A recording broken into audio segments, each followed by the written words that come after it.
Buat teman-temanku yang baru gabung, bisa cek di playlist untuk urutan videonya, dan bisa juga cek di playlist untuk judul barunya. Bab 23, Maju Bersama Impian Seorang Pemuda.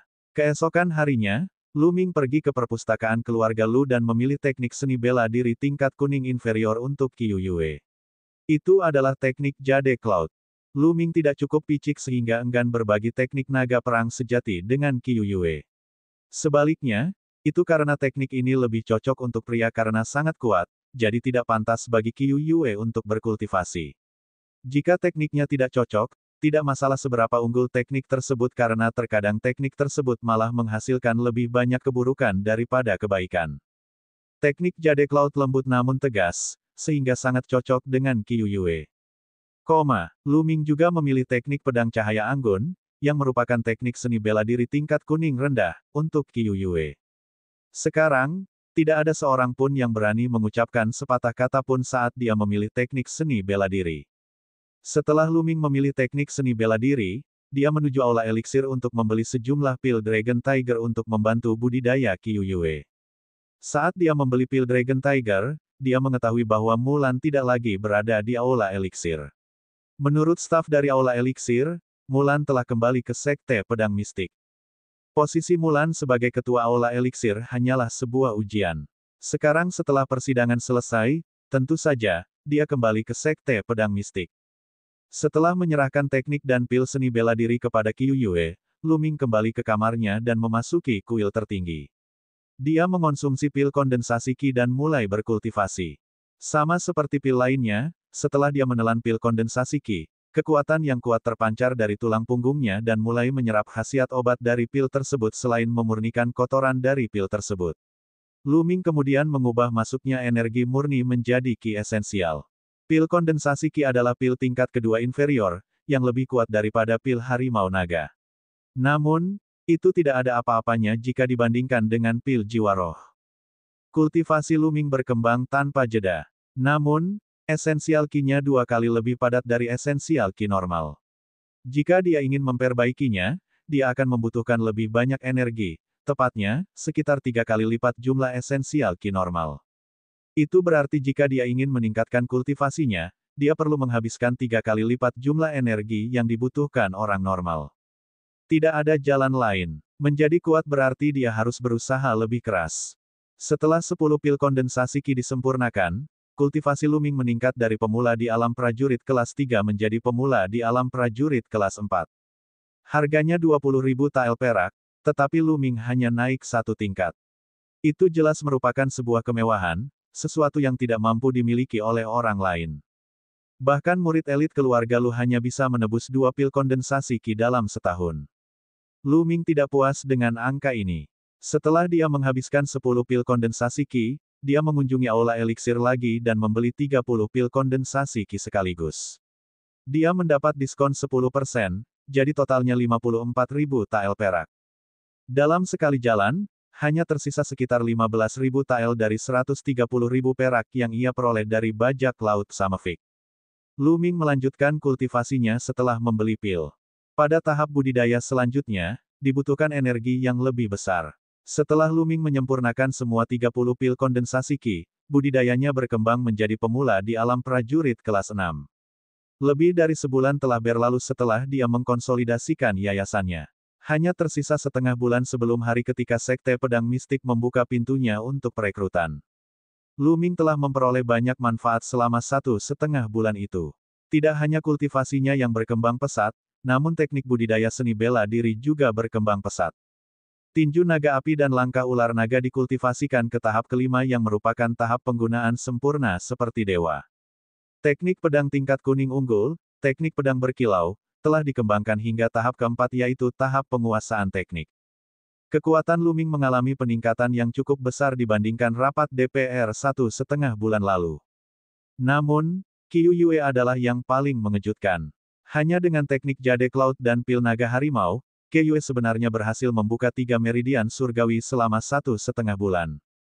Lu Ming mampu membuka 3 meridian surgawi berkat bantuan teknik seni bela diri tingkat surgawi, teknik naga perang sejati dan meridian darah tidak lengkap yang aneh.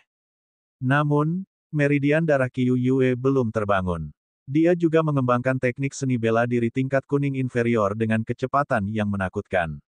Meski begitu, Lu Ming dan Li Ping tidak diragukan lagi berbahagia untuknya. Pada hari itu, Lu Ming bersiap untuk bergerak dan berangkat ke Sekte Pedang Mistik. Ibu, ini 10.000 uang kertas perak. Simpan untuk digunakan di masa mendatang. Dia mengeluarkan setumpuk uang kertas perak di halaman dan menyerahkannya kepada Li Ping. Minger, apa yang kamu lakukan? Anda akan menuju ke Sekte Pedang Mistik di mana akan ada banyak tempat di mana Anda membutuhkan perak untuk mengolahnya.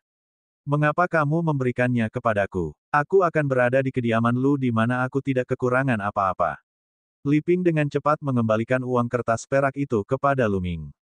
Ibu, saya menemukan keajaiban. Saya tidak butuh uang. Anda harus menyimpannya dan meluangkan waktu untuk membelanjakannya di masa depan.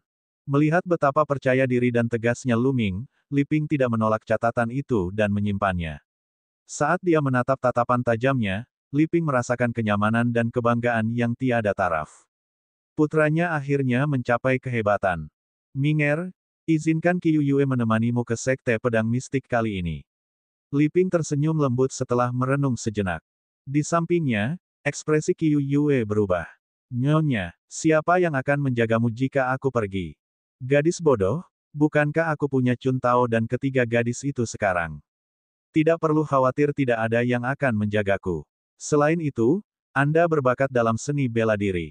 Akan sia-sia jika kamu tetap bersamaku, kata Li Ping sambil menepuk kepala Qiu Yue.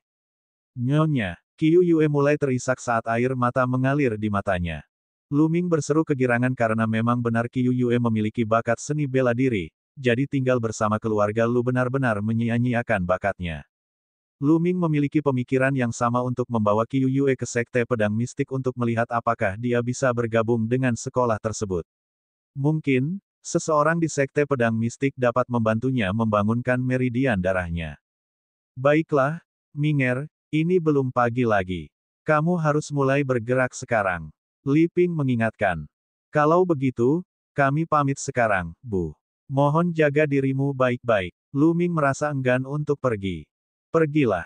Hati-hati. Li Ping tersenyum. Nyonya, tolong jaga dirimu. Aku akan kembali mengunjungimu, kata Qiu Yue dengan mata berkaca-kaca. Pergilah. Li Ping mengangguk memberi semangat. Lu Ming menjawab dengan anggukan kepala. Tanpa banyak bicara, dia berbalik dan pergi bersama Qiu Yue. Beberapa hal lebih baik dilakukan daripada diucapkan. Saat dia melihat sosok Lu Ming menghilang, mata Li Ping mulai memerah. Minger, aku yakin kamu akan benar-benar menjadi orang yang kuat saat aku bertemu denganmu lagi, sama seperti ayahmu. Dia bergumam pada dirinya sendiri. Lu Ming tiba di kandang keluarga Lu bersama Qiu Yue. Qiu Yue tidak pernah belajar menunggang kuda, jadi mereka hanya mengambil kuda bersisik hijau dan meninggalkan kota. Di luar kota angin api, Lu Ming menjentikkan kendali di tangannya. Kuda bersisik hijau itu berlari kencang seperti angin kencang, meninggalkan jejak debu. Di tanah yang luas dan tak terbatas, Qiu Yue terbungkus dalam pelukan Lu Ming. Saat mereka berlari ke kejauhan, dia mengendus aroma samar yang berasal dari rambutnya. Gelombang ambisi dan kebanggaan tiba-tiba muncul di hatinya. Untuk minum dan berbaring di pangkuan wanita cantik, dan berkeliling dunia hanya dengan membawa pedang di tangan, untuk membalas budi dan dendam, dan ditemani oleh orang yang dicintai, inilah impian seorang pemuda. Impian seorang pemuda selamanya akan menjadi jauh. Dia akan mengambil sebotol anggur tanpa filter dan menulis lagu tentang cinta yang hilang, menjalani hidup sepenuhnya. Dia akan menjadi pahlawan yang menjelajahi daratan hanya dengan membawa pedang di tangan dan harga dirinya sekuat darahnya, menyebar ke seluruh daratan. Karena Lu Ming telah memperoleh kuil tertinggi dalam kehidupan ini dan bangkit dari abu, dia tidak akan menjalani kehidupan normal. Kota angin api hanyalah permulaan, dan Sekte Pedang Mistik bukanlah akhir. Hidupnya ditakdirkan untuk diisi dengan tindakan. Bab 24, Kota Pedang Mistik, Wei Ziming. Sesuai dengan namanya, kuda bersisik hijau itu bersisik hijau. Ia memiliki meridian darah binatang iblis dan tidak diragukan lagi kuat karena mampu menempuh jarak 1.500 km dalam satu hari. Lebih dari 10 hari kemudian, Lu Ming dan Qiu Yue yang lelah tiba di kota pedang mistik yang hanya berjarak 25 km dari Sekte Pedang Mistik. Itu adalah kota terdekat dengan sekolah dan sangat sibuk dengan aktivitas. Populasi dan ukurannya 10 kali lebih besar dibandingkan kota angin api. Dengan kelompok pedagang yang datang dan pergi dari berbagai tempat di Kekaisaran Matahari Berkobar, kawasan ini merupakan kawasan yang sibuk. Jalan-jalan utama cukup lebar untuk memuat 10 gerbong binatang berturut-turut sementara sisi jalan dipenuhi dengan toko-toko. Memang benar, itu adalah pemandangan yang hidup. Ini adalah pertama kalinya Lu Ming dan Qiu Yue berada di kota sebesar itu. Mereka mengamati sekeliling mereka dengan rasa ingin tahu yang membara seperti dua penduduk desa yang baru saja memasuki kota. Setelah berjalan-jalan selama setengah hari, perut mereka mulai keroncongan. Duo ini menemukan sebuah restoran dan memasuki gedung. Restoran itu setinggi 3 lantai dengan interior yang didekorasi dengan elegan. Mereka melanjutkan ke lantai 3 di mana hampir setengah meja sudah terisi. Mata semua orang berbinar saat Lu Ming dan Qiu Yue tiba. Lu Ming memiliki tubuh ramping dengan ciri khas. Dia mengenakan pakaian pas yang menonjolkan sosok heroiknya. Di sisi lain, Qiu Yue memiliki tubuh anggun dan wajah awet muda. Mereka tampak seperti pasangan yang sempurna saat berjalan bersama. Dua pria muda duduk di salah satu meja. Dari keduanya, salah satunya mengenakan pakaian brokat dengan sabuk giok tergantung di pinggangnya. Dia tampak seperti berusia sekitar 18 tahun, dan dia membawa kesan seorang pangeran muda. Orang lain berusia sekitar sama, tapi dia kurus dan berpakaian seperti pelayan. Saat pemuda berpakaian brokat menatap Lu Ming dan Qiu Yue, matanya berbinar. Lebih tepatnya, dia menatap Qiu Yue dengan mata berbinar. Namun, matanya bersinar dengan niat membunuh saat matanya beralih ke Lu Ming. Bunga segar di tumpukan sampah. Gumam pemuda itu. Tentu saja, Lu Ming dan Qiu Yue tidak memperhatikan tatapan orang-orang di sekitar mereka. Setelah mereka menemukan meja di samping jendela, mereka memesan beberapa hidangan serta sebotol anggur dan mulai makan. Tuan muda, kota pedang mistik sungguh ramai, kata Qiu Yue sambil menatap mata Lu Ming yang berkabut. Pipinya memerah saat dia mengangkat cangkirnya dan menyesapnya. Lu Ming mengangkat minumannya dan menenggaknya juga.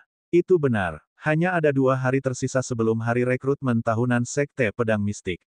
Setiap talenta muda di hampir 2000 kota dari sisi timur kota Matahari Terik telah datang. Pada saat itu, pemuda berpakaian brokat mengangkat cangkirnya dan mendekati mereka dengan pemuda kurus di belakangnya. Nona muda, nama saya Wei Ziming. Bolehkah saya mendapat kehormatan mengetahui nama Anda? Saya harap Anda memberi saya hak istimewa untuk minum bersama saya, katanya sambil mengangkat cangkirnya.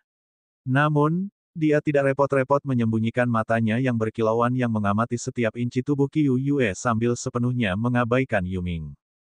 Qiu Yue langsung merasa sedikit tidak nyaman dengan cara Wei Ziming menatapnya. Dia merasakan sedikit rasa jijik saat berkata, "Maaf. Aku baru saja minum beberapa saat yang lalu, jadi aku tidak merasa ingin meminumnya sekarang." Ditolak oleh Qiu Yue langsung, wajah Wei Ziming langsung menjadi gelap. "Gadis malang, apa maksudmu? Tuan mudaku memintamu untuk minum bersamanya karena dia sangat menghargaimu. Jangan buang hak istimewa yang telah diberikan kepadamu." Pemuda kurus di samping Wei Ziming berteriak sebelum dia menjentikkan kepalanya ke arah Lu Ming. "Kenapa kamu masih duduk di sana, nak? Anda sebaiknya enyahlah sekarang. Tuan muda saya menginginkan kursi itu." Lu Ming mengerutkan alisnya. Kedua pria itu benar-benar sedang bersemangat. Dia bahkan belum mengucapkan sepatah kata pun, namun mereka sudah ingin dia pergi. "Dari mana datangnya anjing kampung yang menyalak ini?" Lu Ming berkata dengan nada dingin sambil mengangkat cangkirnya dan menyesapnya lagi. "Beraninya kamu berbicara seperti itu padaku, bocah. Kamu sedang mendekati kematian." Pemuda kurus itu berteriak dengan ekspresi buruk di wajahnya. Dia menerjang ke arah tenggorokan Lu Ming dengan jari-jarinya melengkung seperti cakar elang. Jari-jarinya yang sangat tajam bersiul di udara saat dia melakukan gerakan mematikan secara instan. Jika dia berhasil mencekik leher Lu Ming, pasti akan hancur. Dia terlalu sombong. Meski hanya seorang pelayan, dia menginginkan seseorang mati hanya karena satu perselisihan. "Kamu hanyalah alam prajurit kelas 2. Enyahlah." Lu Ming berteriak dengan cambukan sederhana di telapak tangannya. Telapak tangan maju lebih lambat dari cakarnya, tapi itu adalah gerakan pertama yang menghubungkan. Itu mendarat tepat di wajah pemuda kurus itu, dan dia menjerit kesakitan saat dia terlempar. Segera, dia mendarat dengan keras di lantai. Karena terkejut, orang-orang lain di restoran itu mulai berbisik pada diri mereka sendiri. Siapa anak ini? Dia punya nyali untuk memukul kaki tangan Wei Ziming. Berani sekali. Wei Ziming adalah putra tertua dari kota superior, penguasa kota api penjaga. Anak ini sudah selesai. Aku yakin anak itu bahkan tidak tahu dari mana asal Wei Ziming, atau dia tidak akan berani memukul pelayan Wei Ziming. Lagi pula, Anda harus memeriksanya sebelum merusaknya. Diskusi seputar Lu Ming terdengar di telinganya. Dia tiba-tiba datang untuk melihat cahaya. Duo ini berasal dari Guardian Flame City. Tidak heran kalau mereka begitu sombong. Ada lebih dari 10.000 kota di Kekaisaran Matahari Berkobar yang memiliki tingkatan berbeda berdasarkan tingkat kekuatannya masing-masing. Level-level tersebut terutama dikategorikan sebagai inferior, mediocre, dan superior. Kota Angin Api dianggap sebagai kota inferior, yang mungkin belum pernah didengar kebanyakan orang. Namun, Kota Api Penjaga adalah kota unggul dengan kekuatan besar yang namanya terkenal di seluruh Kekaisaran Matahari Berkobar. Ah, beraninya kamu memukulku, bocah. Kamu mati, kamu mati. Pemuda kurus itu mulai berteriak dengan panik. Wajah Wei Ziming berubah menjadi lebih gelap saat matanya berkilau karena niat dingin untuk membunuh. Berat, tahukah kamu bahwa aku adalah tuan muda dari keluarga utama di Guardian Flame City? Dia membual sambil menatap Lu Ming. Aku baru menemukan. Lu Ming menjawab dengan tenang. Oh, jadi, Anda baru mengetahuinya, tapi saya kira ini belum terlambat. Sekarang, berlutut dan minta maaf padaku. Setelah itu, tampar dirimu 30 kali, tinggalkan wanita ini, dan enyahlah. Kalau begitu, aku akan mempertimbangkan untuk melepaskanmu, kata Wei Ziming dengan percaya diri. Dia percaya bahwa Lu Ming pasti akan setuju untuk melakukan ini setelah mengetahui siapa dia. Namun, dia tercengang pada saat berikutnya karena Lu Ming hanya meliriknya dan berkata dengan datar, saya pikir anjing kampung Anda adalah satu-satunya yang bodoh. Ternyata kamu bahkan lebih membosankan daripada dia.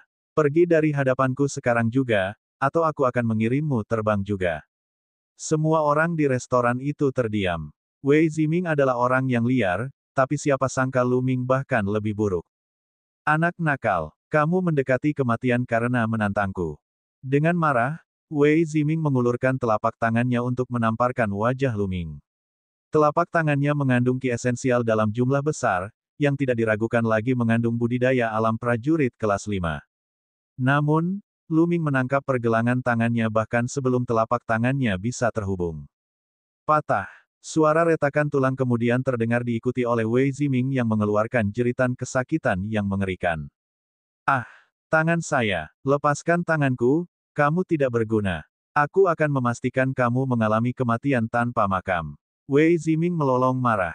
Tamparan. Pada saat itu, Lu Ming menamparkan wajahnya, menghentikan Wei Ziming di tengah lolongannya.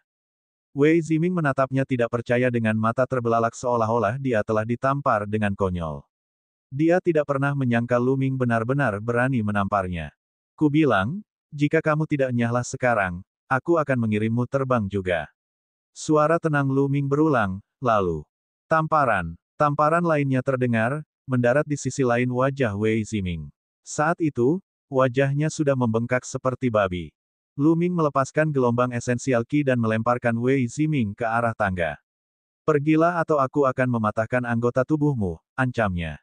Babak 25, Pembunuhan, Paviliun Naga Bayangan. Set.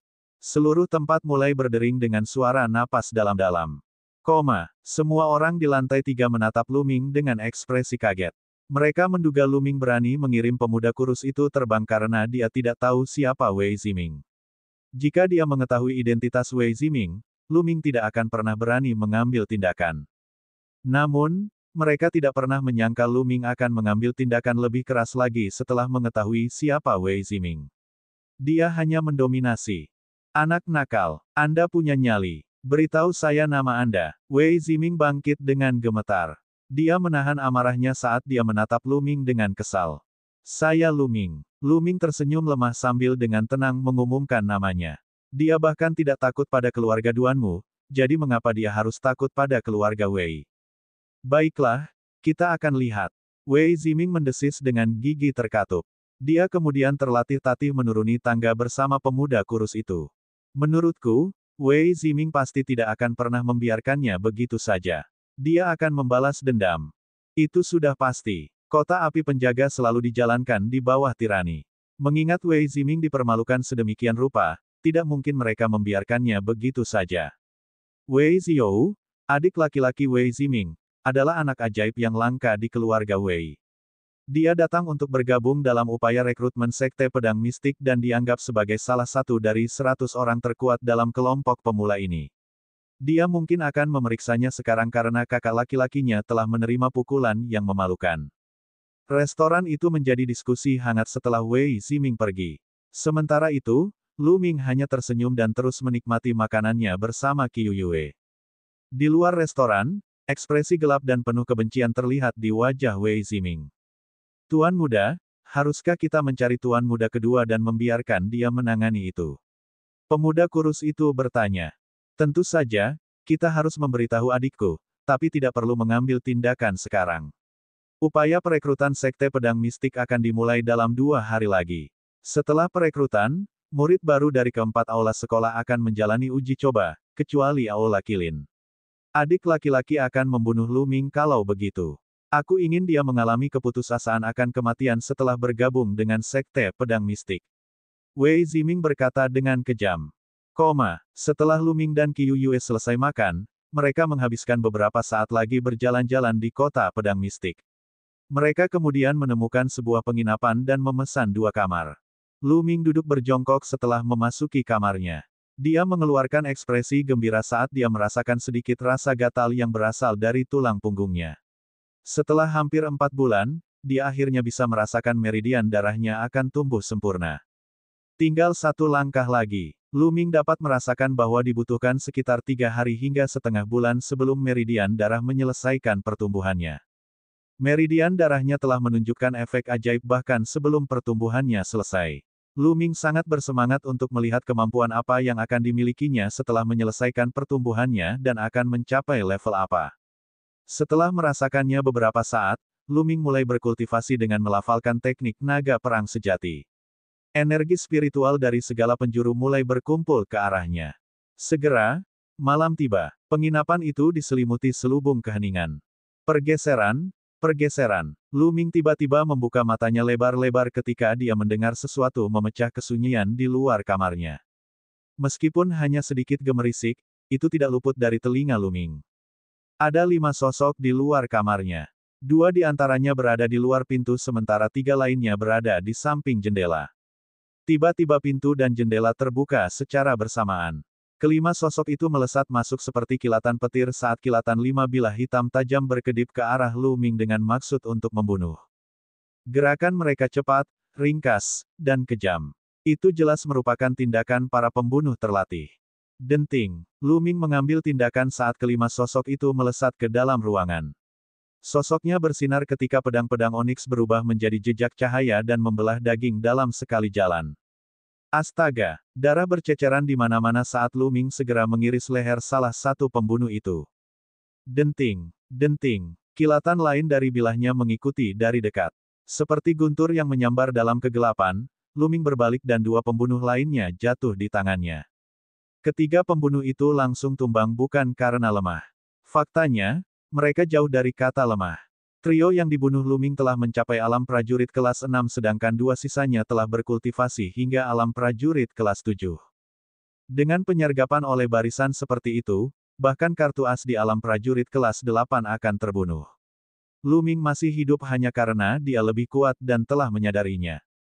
Sial, informasi tentang kekuatan target tidak akurat. Mundur. Salah satu pembunuh itu berteriak kaget dan mundur dengan panik. Karena kamu sudah datang, sebaiknya kamu tetap di sini. Saat Lu Ming menyelesaikan kalimatnya dengan nada dingin, dia menggunakan langkah ular naga. Setelah dia muncul di belakang si pembunuh dalam 1 langkah, dia menyerang dengan pedangnya dan kepala yang terpotong-potong mendarat di lantai. Dia kemudian mengambil beberapa langkah lagi dan menyusul orang berikutnya. Setelah dia menyadari bahwa dia tidak dapat melarikan diri, pembunuh yang tersisa berteriak sambil terjun ke arah Lu Ming tanpa mempedulikan nyawanya sendiri, mati. Gemuruh. Tinju naga api meletus dan dua serangan berturut-turut mendarat di tubuh si pembunuh. Terpukul kembali oleh pukulan itu, si pembunuh menabrak dinding dan menyemburkan seteguk darah.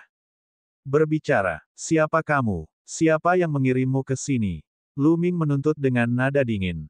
Hehe, jadi bagaimana kalau aku memberitahumu? Kami dari Shadow Wolf Pavilion. Seseorang membayar untuk mengakhiri hidup Anda, tetapi siapa orangnya, Anda tidak akan pernah tahu. Bersiaplah untuk perburuan tanpa henti di Paviliun Serigala Bayangan, Lu Ming. Setelah si pembunuh mengatakan itu, darah hitam keluar dari mulutnya. Dia sebenarnya bunuh diri dengan racun.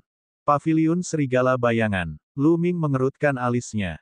Dia pernah mendengar tentang Shadow Wolf Pavilion sebelumnya. Itu adalah salah satu dari 4 kelompok pembunuh terbesar di Kekaisaran Matahari Berkobar. Mereka memiliki pengaruh yang luas dan secara khusus menangani pembunuhan berbayar. Namun, mereka sangat tertutup karena tidak ada yang tahu di mana markas Shadow Wolf Pavilion berada.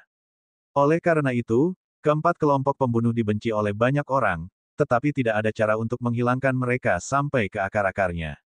Bahkan ada yang mengatakan bahwa keempat kelompok pembunuh ini didukung dan dikembangkan oleh 5 sekte utama sebagai alat untuk menghadapi keajaiban yang sedang meningkat. Tetap saja, itu hanyalah rumor karena tidak ada yang tahu kebenarannya. Siapa yang akan menyewa pembunuh dari Shadow Wolf Pavilion untuk menjatuhkanku? Lu Ming mengerutkan alisnya. Hal pertama yang terlintas di benaknya adalah Lu Yao, Lu Yunxiong, dan keluarga Duanmu. Orang-orang ini adalah kelompok yang paling rentan, begitu juga dengan Wei Ziming. Namun, kemungkinannya menjadi Wei Ziming tidaklah besar karena dia sudah mengetahui betapa kuatnya Lu Ming. Pembunuh tadi berseru bahwa kekuatan Lu Ming tidak sesuai dengan informasi yang mereka terima. Jika itu masalahnya, kemungkinan besar itu adalah Lu Yao, Lu Yunxiong, dan keluarga Duanmu. Sepertinya ada bayangan yang sedang mencari mangsa di Sekte Pedang Mistik. Lu Ming mencibir saat matanya memancarkan niat membunuh. Tuan muda, apakah kamu baik-baik saja? Qiu Yue keluar dari kamarnya dan terkejut saat melihat mayat tergeletak di tanah. Keributan tadi sempat mengagetkan para tamu lain yang menginap di penginapan tersebut. Qiu Yue, ayo pergi. Kami akan berganti penginapan. Lu Ming meraih Qiu Yue saat dia melompat keluar jendela dan berlari ke depan. Duo ini melintasi dalam kegelapan dan berhenti di penginapan berbeda setelah setengah jam. Dalam 2 hari berikutnya, tak satu pun dari mereka keluar dari kamar mereka. Kecuali untuk makanan, mereka menghabiskan waktunya bercocok tanam secara tertutup. 2 hari segera berlalu dalam sekejap mata. Upaya perekrutan tahunan Sekte Pedang Mistik secara resmi dimulai. Babak 26, Balai Burung Vermilion. Sekte Pedang Mistik dibagi menjadi 5 aula, dan setiap aula menempati gunung yang megah. Puncak Kilin berada di tengah, Puncak Azure Dragon di timur, Puncak Macan Putih di barat, Puncak Burung Vermilion di selatan, dan Puncak Kura-Kura Onyx di utara. Tes pendaftaran magang baru diadakan di gunung sebelum 5 aula, dan itu adalah gerbang utama Sekte Pedang Mistik. Ketika Lu Ming dan Qiu Yue tiba di gerbang, seluruh area dipenuhi oleh orang-orang yang sibuk dan sibuk. Ada sekitar puluhan ribu anak muda yang umumnya berusia di bawah 20-an. Di kaki gunung, 2 jalur lebar menuju ke pusat Sekte Pedang Mistik. Mereka yang memiliki kredensial giok, menuju ke kanan. Mereka yang tidak memiliki kredensial giok, pergilah ke kiri untuk tes pendaftaran. Teriak seorang pemuda gagah dengan pedang di punggungnya. Lu Ming diberitahu bahwa mereka yang memiliki kredensial giok dibebaskan dari tes pendaftaran dan diizinkan untuk segera bergabung dengan Sekte Pedang Mistik. Memiliki kredensial batu giok 1 dalam sejuta menandakan bahwa orang tersebut telah diuji dan dianggap luar biasa oleh seorang ahli dari Sekte Pedang Mistik. Lu Ming telah menerima kredensial giok dari Mulan, jadi dia secara alami dibebaskan dari tes pendaftaran. Qiu Yue, silakan ikuti tesnya. Lu Ming berkata pada Qiu Yue. Oh, baiklah, Tuan Muda. Dia mengangguk. Kamu bisa. Dia tersenyum memberi semangat padanya. Tes pendaftaran mencakup banyak bagian seperti tes kemauan, pemeriksaan meridian, pengujian meridian, dan banyak lagi. Ada pemeriksa meridian profesional di sana untuk mengevaluasi tingkat meridian darah, jadi tidak masalah jika meridian darah seseorang belum terbangun. Ini adalah kesempatan bagus bagi Qiu Yue untuk mencari tahu jenis meridian darah apa yang dimilikinya, jadi dia mengangguk penuh semangat dan langsung menuju ke kiri. Ada antrean panjang orang di jalur kiri pegunungan. Sementara itu, Lu Ming menunggu di luar dengan sabar untuk mengetahui hasil Qiu Yue. Kenapa standarnya begitu tinggi? Saya rasa saya tidak akan memiliki kesempatan untuk diterima di Sekte Pedang Mistik. Berkali-kali, Lu Ming melihat orang-orang keluar dengan sedih. Bahkan ada yang menangis. Mereka adalah orang-orang yang jelas-jelas gagal dalam tes pendaftaran. Perlahan, Qiu Yue menghilang ke pegunungan seiring dengan berjalannya antrian. Tiba-tiba, 3 pelangi muncul dari dalam sisi kiri gunung. Pelangi menembus awan dan membubung ke atas langit, bersinar seterang matahari. 3 pelangi menandakan 3 meridian surgawi yang tidak terkunci. Apakah itu Qiu Yue? Mata Lu Ming berbinar. Saat melihat 3 pelangi, kekacauan terjadi di gerbang utama Sekte Pedang Mistik. 3 pelangi. Ini berarti seseorang telah membuka 3 meridian surgawi. Sebenarnya ada orang jenius di generasi ini. Saya baru membuka 6 titik akupuntur dari meridian surgawi pertama setelah berhenti di puncak alam pemula selama 2 tahun. Tidak mungkin membandingkan satu manusia dengan manusia lainnya. Jika orang itu mau, dia bisa memasuki aula kilin sepenuhnya. Semua mata terpaku pada arah pelangi saat obrolan terjadi. Mengomel, seekor burung bangau putih raksasa terbang keluar dari dalam Sekte Pedang Mistik dan menuju ke arah pelangi. Seorang master dari Sekte Pedang Mistik telah muncul. Jenius ini akan segera menuju ke langit. Beberapa orang berseru dengan rasa iri di mata mereka. Sepertinya Qiu Yue telah diterima di Sekte Pedang Mistik tanpa keraguan. Lu Ming tersenyum sambil berjalan ke jalur pegunungan di sebelah kanan. Ada juga murid Sekte Pedang Mistik yang berjaga di pintu masuk jalur pegunungan sebelah kanan. Karena hanya ada sedikit orang, Lu Ming masuk dengan mudah setelah menunjukkan kredensial gioknya. Tanjakannya curam meski tidak lama. Tak lama kemudian, pelangi kembali terlihat di sisi kiri gunung. Kali ini ada 2 pelangi. Tepat setelah itu, ada 2 pelangi lagi. Sepertinya kumpulan orang jenius dalam gelombang pendaftaran baru ini. Bahkan Lu Ming terkejut melihat 2 orang jenius berturut-turut dengan 2 meridian surgawi yang tidak terkunci. Tidak melupakan mereka yang memiliki kredensial giok yang dikecualikan dari tes, seperti dia. Berapa banyak orang jenius dalam kelompok orang ini?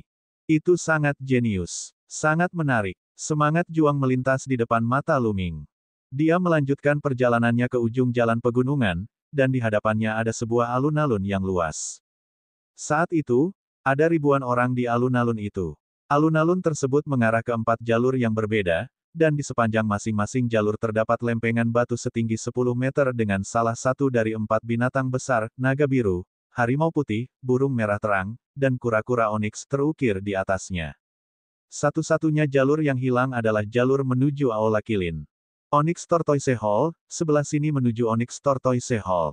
Bergabunglah dengan kami, para junior terkasih. Kami jamin banyak manfaatnya. Beberapa pemuda berteriak sekuat tenaga di pintu masuk Onyx Tortoise Hall. Aula Macan Putih, bergabung dengan kami di Aula Macan Putih akan menjadi pilihan terbaik yang pernah Anda buat. Kami adalah aula terkuat kedua setelah Aula Kilin. Ayo, bergabunglah dengan Azure Dragon Hall.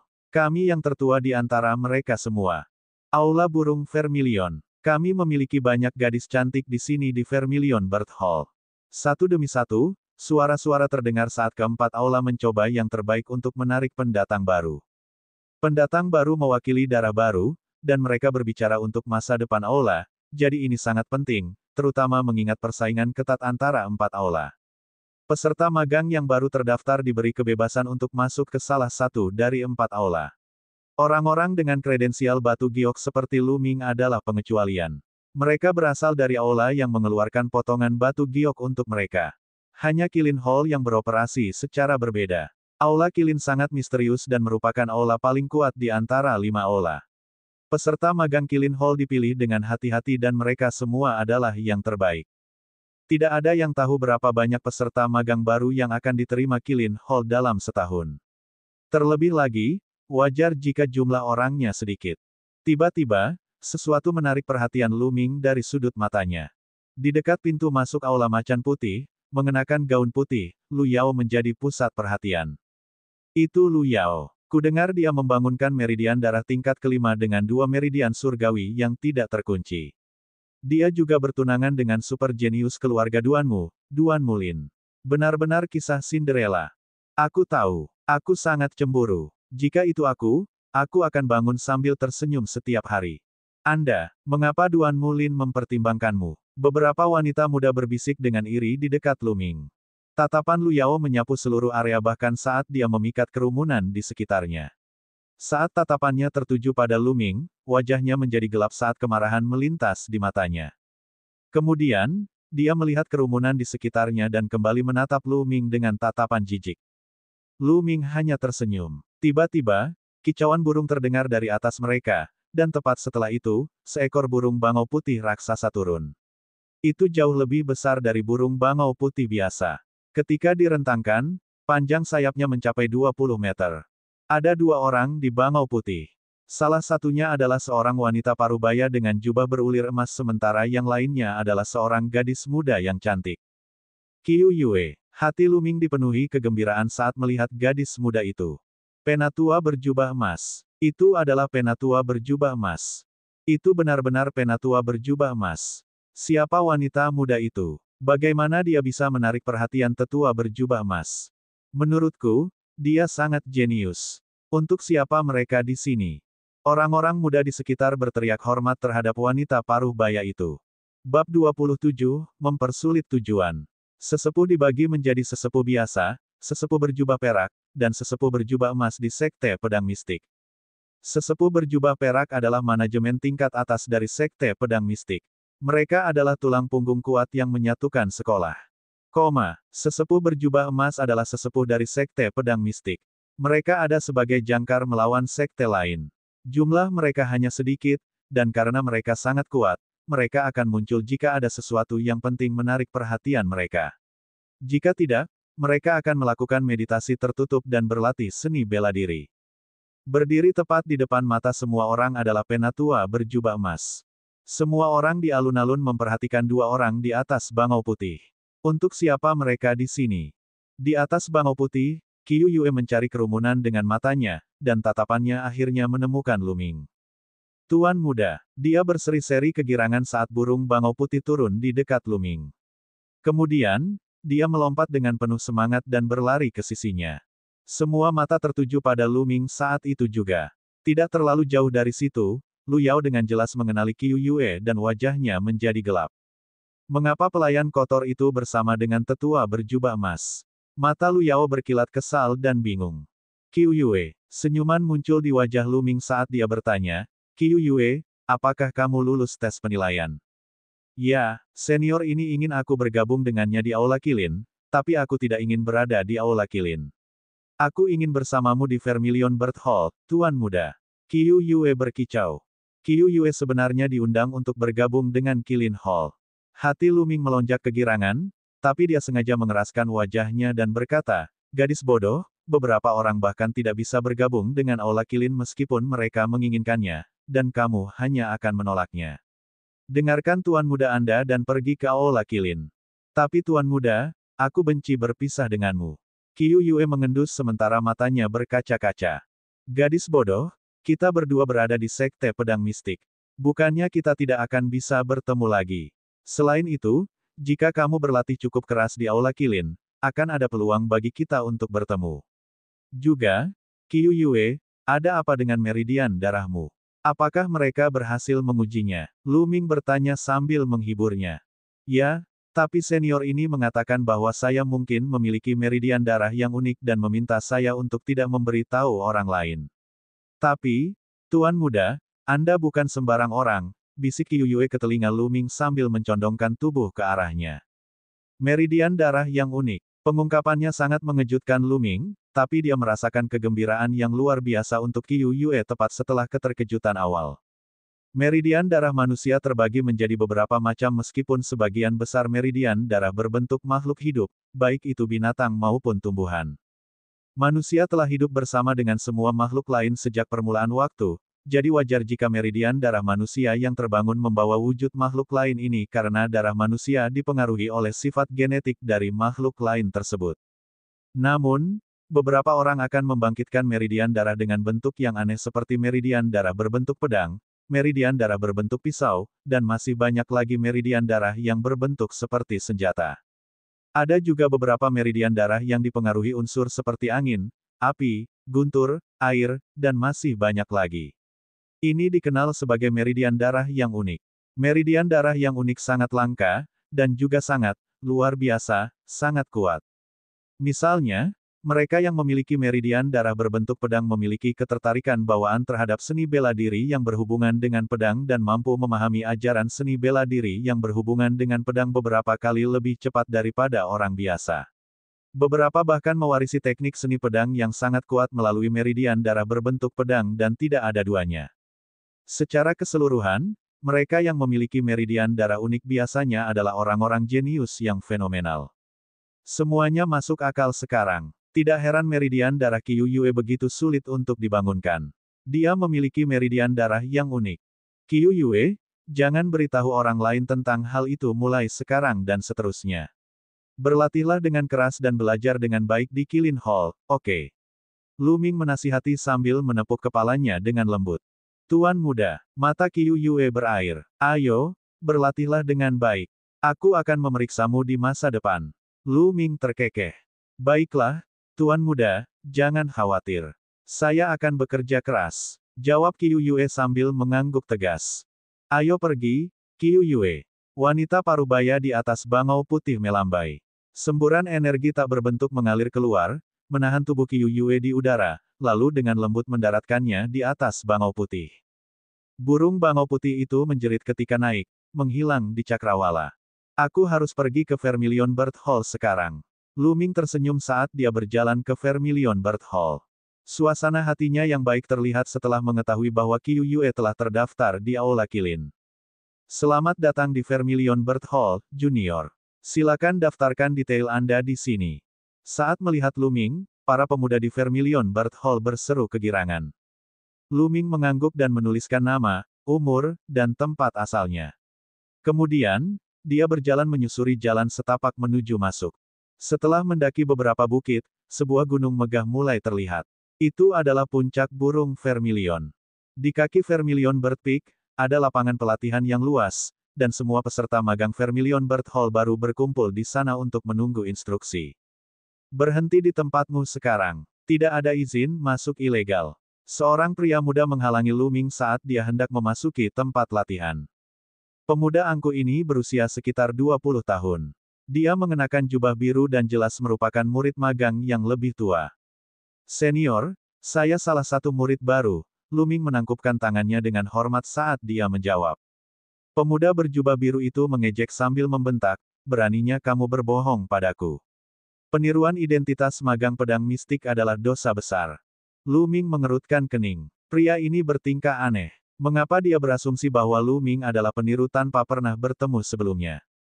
Jika Lu Ming benar-benar seorang peniru identitas, bagaimana dia bisa sampai sejauh ini?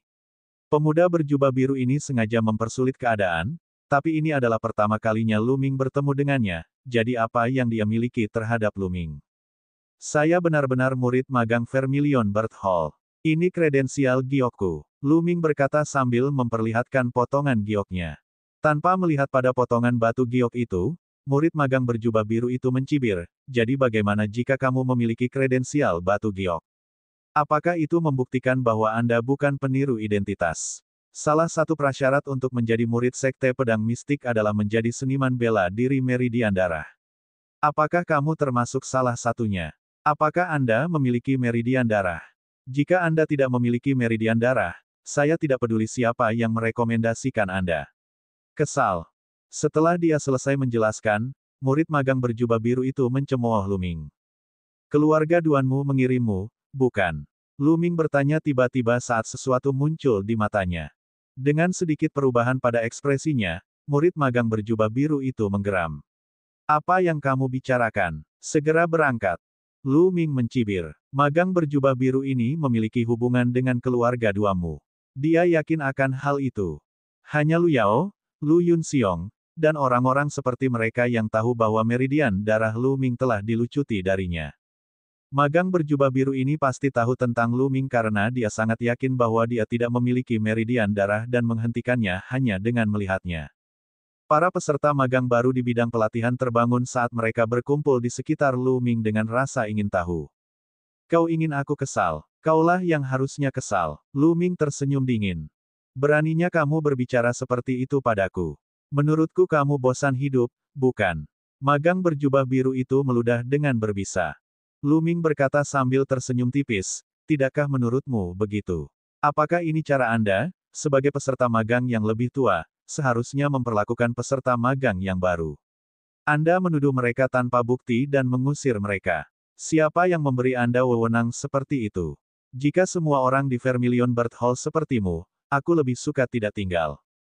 Setiap kata yang diucapkan Lu Ming terdengar jelas. Sebagai tanggapan, peserta magang baru di bidang pelatihan mulai memberi isyarat dan menatap tajam ke arah peserta magang berjubah biru. Wajah murid magang berjubah biru itu semakin gelap karena sedikit kecemasan. Tentu saja dia tidak diberi wewenang seperti itu. Jika para tetua mengetahui bahwa dia mengusir murid baru, dia tidak akan mampu menanggung konsekuensinya. Lu Ming, aku memintamu untuk marah karena kaulah yang tidak memiliki meridian darah. Jangan melontarkan omong kosongmu untuk menuduhku. Magang berjubah biru itu berteriak menantang. Memutarankan omong kosong untuk menuduhmu. Perhatikan baik-baik dengan matamu yang seperti manik-manik, anjing.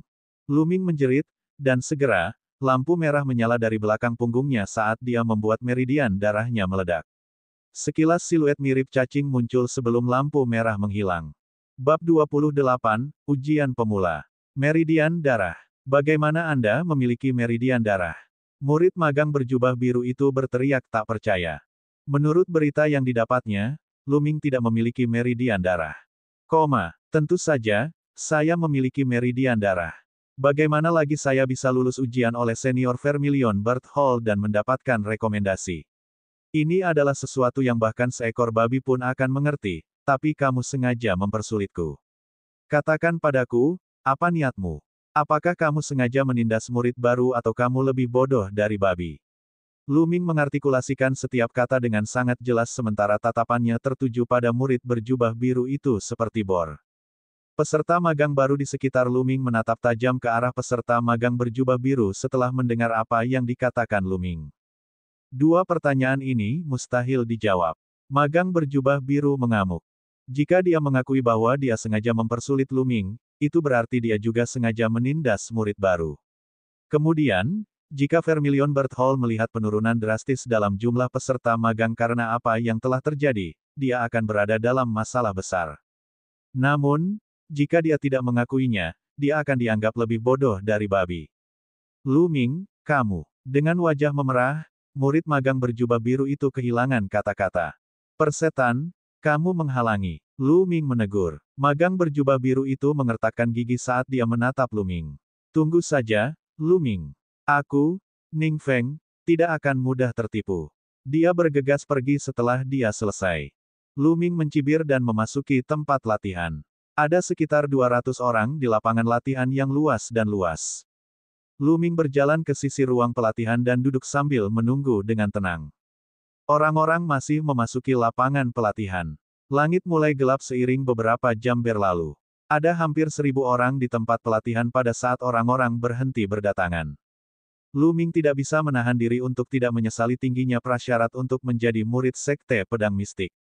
Ada sekitar 50.000 orang di gerbang depan menunggu untuk dinilai, namun hanya sekitar 1000 orang yang berada di Vermilion Bird Hall. Untuk aula lain, meskipun ada lebih banyak orang di antara kerumunan, hal itu tidak akan membuat banyak perbedaan. Lu Ming memperkirakan hanya akan ada sekitar 5.000 peserta magang baru di antara 4 aula yang digabungkan, dan itu adalah skenario kasus yang lebih baik, yang berarti hanya 1 dari 10 pelamar yang diterima di sekte pedang mistik. Seorang pria berjanggut lebat dan kekar memasuki lapangan latihan. Dia mengeluarkan raungan besar seperti singa yang membuat telinga semua orang berdenging, berkumpul. Sekitar 1000 orang bergegas berkumpul di sekitar pria kekar dan berjanggut lebat itu. Dengan wajah tanpa ekspresi, pria kekar itu memperkenalkan dirinya dengan lantang, saya Xie Kuang, seorang penatua pembinaan dan bimbingan. Pertama-tama, selamat datang di Vermilion Bird Hall. Anda seharusnya sudah tahu bahwa Anda hanya magang umum untuk saat ini. Dengan tangan terkepal, tentu saja, mereka semua tahu bahwa ketika mereka pertama kali diterima di sekte pedang mistik, mereka akan memulai dengan hanya menjadi murid magang umum. Namun, dikaitkan dengan kata umum, rasanya tidak enak. Setelah melihat ekspresi wajah peserta magang baru, senyum puas muncul di wajah Si Ekuang sambil melanjutkan, tetapi Anda akan memiliki kesempatan untuk menghilangkan kata umum sebelum peringkat magang Anda. 3 hari dari sekarang, akan ada ujian untukmu bersama dengan murid baru dari Aula Macan Putih, Aula Azure Dragon, dan Aula Kura-Kura Onyx. Jika Anda lulus, Anda akan ditingkatkan menjadi magang perunggu, yang memberi Anda perawatan lebih baik, dan Anda akan dapat berkultivasi di Vermilion Bird Peak. Jika kamu gagal, kamu akan terus menjadi murid magang umum dan menderita di tempat tinggal umum. Apakah kamu memiliki keyakinan pada dirimu sendiri? Ya, semua peserta magang baru mengeluarkan suara gemuruh dan dipenuhi dengan semangat juang dan kepercayaan diri. Mereka semua berusia paling banyak 18 tahun, dan diterima di Sekte Pedang Mistik dari berbagai kota di seluruh kerajaan Matahari Berkobar menandakan bahwa mereka semua jenius. Oleh karena itu, mereka yakin bahwa mereka adalah satu-satunya. Bagus, sekarang kami akan menugaskan asramamu padamu. Istirahatlah, kata Si Ekuang dengan suara keras. Tentunya, tempat mereka tinggal saat itu adalah tempat magang umum di kaki Vermilion Bird Peak. Mereka masing-masing ditempatkan di sebuah ruangan kecil. Begitu Luming memasuki kamarnya, dia pergi ke kuil tertinggi dan mulai berkultivasi. Untuk perawatan yang lebih baik dan lebih banyak waktu untuk berkultivasi, sangat penting baginya untuk ditingkatkan ke peringkat perunggu dalam ujian 3 hari dari sekarang. Tidak peduli di aula mana di Sekte Pedang Mistik mereka, peserta magang dibagi menjadi beberapa peringkat, yaitu peringkat umum, perunggu, dan perak. Magang umum berada di tingkat terendah, dan mereka ditugaskan dengan tugas-tugas umum dan lain-lain. Mereka hanya diperbolehkan berkultivasi setelah mereka menyelesaikan tugas yang ditetapkan oleh manajemen sekte. Mereka juga mendapat perlakuan terburuk di antara yang lainnya. Peserta magang perunggu dianggap sebagai peserta magang resmi dari Sekte Pedang Mistik, dan perlakuan yang diberikan kepada mereka pasti akan lebih baik. Peserta magang perak adalah peserta magang tingkat elit. Mereka adalah yang terbaik, kuat, berkuasa, dan diakui. Dikatakan bahwa ada peringkat lain di atas perak yaitu peserta magang emas. Namun, peserta magang emas adalah entitas mereka sendiri, dan mereka bukan bagian dari aula manapun. Masing-masing dari mereka adalah jenius yang luar biasa, dan mereka semua diizinkan untuk berkultivasi di area inti rahasia seluruh sekte. Mereka sangat dihormati sehingga mereka sebanding dengan kepala balai. Sekuat apapun mereka, hanya ada sedikit sekali murid emas di seluruh Sekte Pedang Mistik. Peringkat emas sangat jauh bagi Luming saat ini, jadi dia tidak terlalu memikirkannya. Sangat penting baginya untuk meningkatkan terlebih dahulu menjadi murid magang perunggu. Dalam sekejap mata, 3 hari berlalu. Pada pagi hari keempat, lebih dari 1.000 orang berkumpul sekali lagi di tempat latihan. Si Ekuang berada tepat di depan sambil meraung dengan mata menyala-nyala. Benar, 3 hari telah berlalu, jadi ujiannya secara resmi dimulai, dan itu akan diadakan di Midnight Hills yang jaraknya 100 km dari sini. Biarkan aku memperingatkanmu. Perbukitan tengah malam dipenuhi dengan binatang iblis dan mereka sangat berbahaya. Meninggal di sana adalah hal biasa, jadi jika Anda ingin memilih untuk tidak ikut serta, berdirilah sekarang dan saya akan segera melanjutkan permohonan keluar sekte. Ada keheningan di lapangan latihan karena tidak ada yang berdiri. Jalan seni bela diri bukanlah hamparan bunga mawar, melainkan jalan yang dipenuhi duri, cobaan, dan bahaya. Semua orang telah siap secara mental begitu mereka memulai perjalanan ini. Lebih jauh lagi, memilih keluar berarti meninggalkan Sekte Pedang Mistik juga. Bagaimana mereka bisa pergi setelah bekerja keras untuk diterima di Sekte Pedang Mistik? Jika mereka memilih keluar sekarang, itu akan menjadikan mereka bahan tertawaan seumur hidup. Mata Si Ekuang menyapu seluruh tempat, dan senyum persetujuan muncul di wajahnya. Dia berkata, baiklah, karena tidak ada yang memilih untuk tidak ikut, sekarang ikuti saya, kita akan berkumpul dengan aula lain dan pergi ke Midnight Hills. Ketika dia selesai, Si Ekuang berbalik dan mulai berlari keluar dengan semua murid baru mengikuti. Di halaman di Vermilion Bird Peak, 2 bayangan duduk saling berhadapan. Salah satunya adalah Ning Feng, dan yang lainnya adalah seorang pemuda yang tersenyum. Apakah kamu sudah mengatur kebutuhannya, Ning Feng? Pemuda yang tersenyum itu bertanya. Rasa dingin melintas di wajah Ning Feng saat dia menjawab, jangan khawatir, saudara duanmu. Lu Ming tidak akan keluar dari ujian hidup-hidup. Itu bagus. Sebagian besar murid keluarga Duanmu yang mengikuti tes ini telah melihat potretnya, jadi ketika mereka bertemu dengannya di perbukitan, mereka akan membunuhnya. Ning Feng, Tuan Muda Lin sangat memperhatikan Lu Ming, jadi jika Anda melakukan bagian Anda dengan baik, akan ada manfaat yang akan Anda terima, pemuda dari keluarga Duanmu menyeringai sambil berkata. Ning Feng sangat gembira. Dia menangkupkan tangannya dan menjawab, saya masih membutuhkan bantuan dari saudara Duanmu untuk memuji saya sedikit di depan Tuan Muda Lin. Haha, tentu saja. Bab 29, Hadiah Menarik. Lu Ming mengikuti yang lainnya saat mereka keluar dari sekte dan menuju Bukit Tengah Malam. Dengan 1.000 peserta magang yang berlari di jalan pada saat yang bersamaan, hal itu menyebabkan debu dan kotoran terus-menerus bergemuruh di sepanjang perjalanan. Ada jarak ratusan kilometer antara Sekte Pedang Mistik dan Bukit Tengah Malam.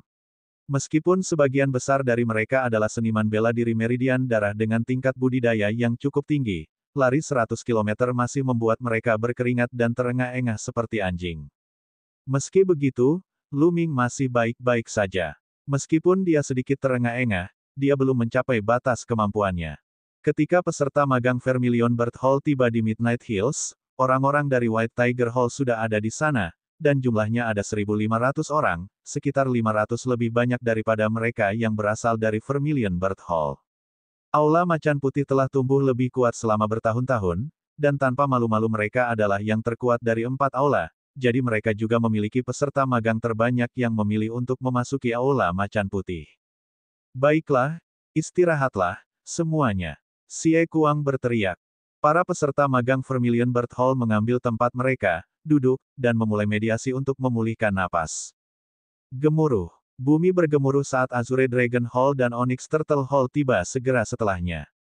Menurut pengamatan Lu Ming, Aula Azure Dragon memiliki 1.300 orang. Aula Kura-Kura Onyx memiliki 1.200 orang, sehingga Aula Burung Vermilion hanya memiliki 1.000 orang. Ada 5.000 orang digabungkan. Astaga, astaga, peluit yang menusuk udara terdengar dari siluet beberapa orang yang terbang ke arah mereka dengan kecepatan yang mengkhawatirkan. Ya, mereka terbang tanpa menaiki binatang terbang apapun. Itu adalah pembangkit tenaga listrik Leader Realm. Seruan terkejut terdengar, dan semua orang memandang dengan iri ke arah langit. Lu Ming juga memandang langit dengan iri dengan sedikit kerinduan. Siapa yang tidak ingin terbang seperti elang, memandang ke bawah gunung dan lembah? Aku akan mencapai tempat itu suatu hari nanti. Lu Ming mengepalkan tangannya dengan erat. 3 lelaki tua berambut putih berjubah perak menukik dengan kecepatan luar biasa, dan hanya butuh 3 tarikan napas untuk mencapai di atas kepala semua orang di mana mereka tetap melayang di udara begitu saja. Mereka adalah tetua berjubah perak dari Sekte Pedang Mistik. Setibanya dia, penatua berjubah perak di tengah berbicara dengan suara keras, sekarang, saya akan mengumumkan aturan ujiannya. Kali ini, kami telah menempatkan potongan logam pada beberapa binatang iblis di Bukit Tengah Malam. Potongan logam ini akan memiliki ukiran 1, 2, 5, dan 10 titik. Ada 5.000 keping 1 poin yang didistribusikan di antara monster tingkat 1 kelas 1 hingga kelas 6 tingkat 1. 2.000 keping 2 poin pada monster kelas 7 tingkat 1 hingga kelas 9. 400 bidak 5 poin dan 200 bidak 10 poin pada monster tingkat pertama tingkat kedua hingga tingkat ketiga.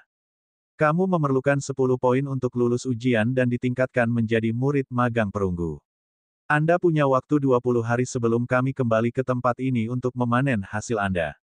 10 poin lagi. Mata Lu Ming berkedip. 10 poin mungkin tidak terlihat banyak, tapi sangat sulit untuk dikumpulkan karena binatang iblis memiliki skala kekuatan yang berbeda dari binatang biasa.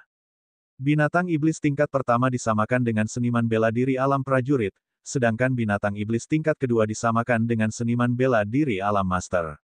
Setiap level dibagi menjadi 9 kelas dan tidak berbeda dengan alam seniman bela diri. Potongan 5 dan 10 poin tersedia dari monster tingkat kedua, jauh di luar jangkauan seorang pemula biasa. Mereka yang memiliki budidaya di bawah Master Realm hanya bisa mendapatkan potongan logam 1 poin dan 2 poin. Berdasarkan angka yang diberikan oleh tetua berjubah perak, semuanya diambil. Secara total, 5.000 keping 1 poin, 2.000 keping 2 poin, dan termasuk keping 5 poin dan 10 poin hanya berjumlah 13.000 poin. Jika 13.000 poin dibagi 10, itu berarti rata-rata hanya paling banyak 1.300 peserta magang yang bisa lulus ujian. Rata-rata hanya 1.300 dari 5.000 rata-rata. Persaingannya tidak diragukan lagi sangat sengit. Juga, akan ada hadiah yang bagus. Tempat pertama akan mendapatkan 5.000 poin kontribusi sekte dan buah kondensasi roh. Tempat kedua akan mendapat 4.000 poin kontribusi sekte. Tempat ketiga akan mendapat 3.000 poin kontribusi sekte. Tempat keempat hingga ke-10 akan mendapat 1.000 poin kontribusi sekte. Tempat ke-11 hingga ke-100 akan diberi penghargaan yang sesuai. Terakhir, saya mungkin juga memberitahu Anda bahwa sebenarnya ada potongan logam 500 titik pada binatang iblis yang bisa Anda temukan. Kalau begitu, itu semua demi peraturan. Istirahatlah dan lanjutkan perjalananmu. Kekacauan meletus tepat setelah Penatua berjubah perak menyelesaikan pengumumannya. Obrolan sebagian besar tentang betapa menariknya hadiahnya. Poin kontribusi sekte pedang mistik digunakan untuk menukar apapun mulai dari pil, senjata spiritual, dan teknik seni bela diri hingga permata, harta karun, dan banyak lagi. 1 poin kontribusi sekte setara dengan 100 tael perak. Hadiah untuk tempat pertama adalah 5.000 poin kontribusi sekte, yang setara dengan 500.000 tael perak. Siapa yang tidak menginginkan itu? Buah pengembunan roh. Bagi Luming, buah itu sama menariknya dengan poin kontribusi sekte. Bagi seorang seniman bela diri biasa, penggunaan normal buah kondensasi roh adalah untuk memadatkan ki esensial untuk meningkatkan budidaya mereka. Namun, itu lebih dari itu berarti bagi Luming. Untuk mengolah tahap kedua teknik naga perang sejati untuk mencapai kondensasi ki esensial yang 2 kali lebih tebal, diperlukan beberapa bahan langka dan berharga. Salah satu yang paling berharga adalah buah pengembunan roh. Aku harus mendapatkan buah pengembunan roh itu. Mata Luming bersinar seperti matahari. Selain dia, beberapa talenta kuat di antara 5.000 orang juga menunjukkan hasrat membara yang sama. Kamu Luming, bukan? Suara yang jelas dan tajam terdengar. Ada seorang gadis berusia sekitar 15 atau 16 tahun dengan rambut diikat ke belakang. Dia tampak gagah dengan pedang di punggungnya, dan dia mengenakan seragam anggar yang memeluk tubuh yang memamerkan lekuk tubuhnya di tempat yang tepat. Siapa kamu? Luming mengerutkan kening saat melihat gadis itu. Dia tidak mengenalnya meskipun dia mengenalinya. Apakah dia juga dikirim oleh keluarga Duanmu? Wanita muda itu tersenyum seolah dia merasakan keraguan-raguannya. Luming, namaku Feng Wu. Kakak Mulan mengirimku untuk mencarimu. Mulan, mata Luming berbinar. Dia menurunkan kewaspadaannya dan bertanya, ada yang bisa saya bantu, Nona Feng Wu? Kak Mulan mengirimku untuk bekerja sama denganmu kalau keluarga Duanmu mencoba sesuatu yang lucu dalam ujian. Apa yang kamu katakan? Bagaimana kalau kita bekerja sama? Jawab Feng Wu. Luming memikirkannya dan mengangguk. Baiklah, dia memiliki kepercayaan penuh pada Mulan. Selain itu, dia masih baru di sekte pedang mistik, jadi dia tidak terbiasa dengan hal-hal yang sedang terjadi. Oleh karena itu, Luming berpikir bahwa dengan bekerja sama dengan orang lain, dia dapat mengetahui lebih banyak. Itu hebat. Ada 3 orang lain di tim kami. Aku akan memperkenalkanmu. Feng Wu tersenyum. Dia berbalik dan berjalan saat Luming mengikuti di belakangnya. 3 pemuda sedang bersandar pada batu besar. Semuanya, izinkan saya memperkenalkan Anda kepada anggota terbaru kami, Luming. Feng Wu menunjuk ke arah Luming dan memperkenalkannya kepada ketiga pemuda itu. Dia kemudian menunjuk kedua yang lebih kurus dan berkata, Luming, ini Zhou Hao dan Zhou Su. Baik Zhou Hao maupun Zhou Su mengangguk dengan acuh tak acuh sebagai bentuk salam. Luming, ini Yuan Chong. Feng Wu menunjuk ke seorang pemuda yang agak tampan dan menyerahkannya kepada Luming. Feng Wu, mengapa kamu memasukkan sembarang orang ke dalam tim kami? Kami tidak membutuhkan orang yang lamban, ejek Yuan Chong begitu Feng Wu selesai. Babak 30, Feng Wu. Yuan Chong memelototi Luming dan mengejeknya. Wajah Feng Wu menjadi gelap saat dia berkata, Yuan Chong, ada apa dengan sikapnya? Luming adalah temanku. Teman. Haha, kami punya banyak teman, dan tidak semua orang bisa masuk ke dalam tim kami. Saya hanya ingin tahu pada level apa kultivasinya. Yuan Chong berkata dengan dingin.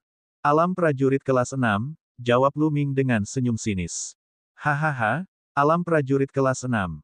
Junior Feng Wu, Anda akan memasukkan sampah realem prajurit kelas 6 ke dalam grup kami. Bahkan kita yang terlemah adalah alam prajurit kelas 9. Sampah kelas 6 itu pasti akan menghambat kita.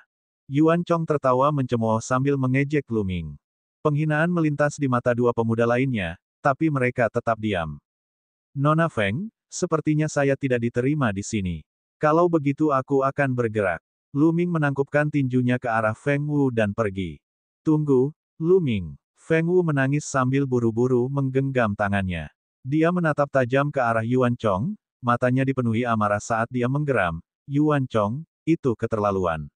Aku memperingatkanmu, jika kamu mengatakan hal seperti itu lagi, kita akan berpisah. Feng Wu, kamu. Wajah Yuan Chong dipenuhi kebencian. Dia tidak menyangka Feng Wu berbicara kepadanya seperti ini karena Lu Ming.